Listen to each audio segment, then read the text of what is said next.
जय माता दी दोस्तों इस बार शास्त्रों और पुराणों के अनुसार वैसे तो हर वर्ष विष्णु भगवान का 4 महीने के लिए योग निद्रा हो जाती है, योग निद्रा में रहते हैं। और जिस दिन से योग निद्रा शुरू होती है उसी दिन से देवशयनी एकादशी यानी एकादशी प्रारंभ होती है।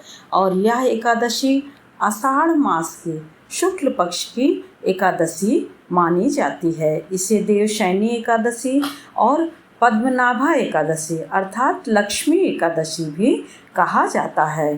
पुराणों में ऐसा कहा जाता है कि इस दिन से ही विष्णु भगवान 4 मास के लिए सो जाते हैं और इसी दिन से एकादशी का व्रत प्रारंभ हो जाता है।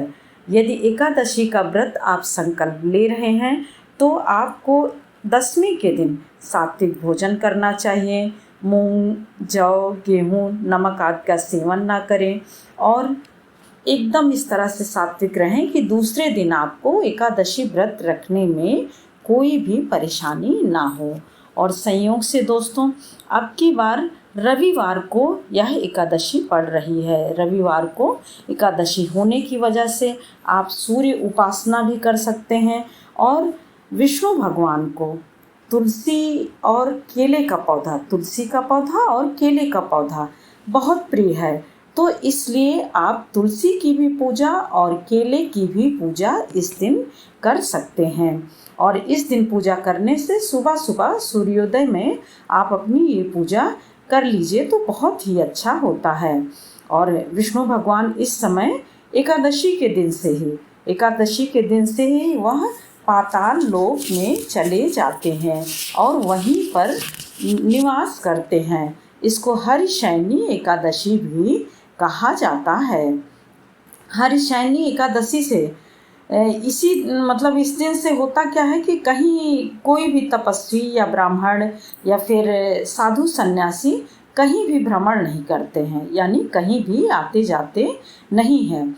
वह एक जगह पर कहीं भी विश्राम करके, कहीं भी रह करके अपनी तपस्या पूरी करते हैं और बस हो सकता है तो सिर्फ वो ब्रज में जा सकते हैं। मतलब ऐसा शास्त्रों में कहा गया है कि वह सिर्फ ब्रज की यात्रा कर सकते हैं। और यह भी माना जाता है कि सारे जो तीर्थ स्थान हैं और सारे जो देवी देवता हैं इस समय ब्रज में ही निवास करते हैं। तो ऐसा एकादशी का व्रत करने से मनुष्यों के सारे पाप नष्ट हो जाते हैं और उनके कीर्ति या सम्मान बढ़ता है।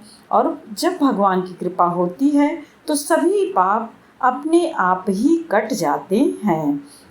वैसे तो देखिए कि वर्ष में तो 26 एकादशी होती है और सब एकादशियों का अलग अलग महत्व होता है, परंतु इस एकादशी में भगवान जी 4 महीने के लिए सोने जाते हैं योग निद्रा में। इसीलिए इस एकादशी को पूजा पाठ करके फिर हम विष्णु भगवान की आराधना कर लेते हैं कि 4 महीने बाद ही यह विष्णु भगवान जागेंगे, तभी हम उनकी पूजा कर पाएंगे। इसीलिए इस चातुर्माह में शिव जी की पूजा, गणेश भगवान की पूजा और लक्ष्मी माता की पूजा की जाती है। शिव जी का श्रावण मास शुरू हो जाता है। श्रावण मास पूरा आप शिव जी का विधि विधान से पूजन करिए, आपको बहुत ही पुण्य प्राप्त होता है और सभी प्रकार के कष्ट दूर होते हैं। उसी प्रकार से फिर गणेश भगवान, फिर लक्ष्मी जी की। तो इस एकादशी को हम षोडशोपचार से यदि विधि विधान से पूजन करते हैं, विष्णु भगवान का पंचामृत बनाते हैं, भोग लगाते हैं और पान, सुपारी, पीला फूल, वस्त्र सभी कुछ हम उन्हें अर्पित करते हैं।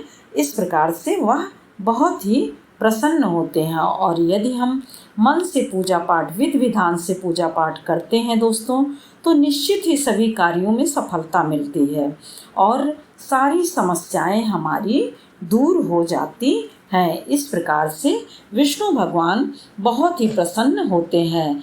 इस प्रकार से हमें एकादशी के दिन विष्णु के शास्त्रों का, विभिन्न प्रकार के शास्त्र हैं, मंत्र हैं, उनका जो है पूजन मनन करना चाहिए या फिर विष्णु सहस्त्र नाम का पाठ करना चाहिए।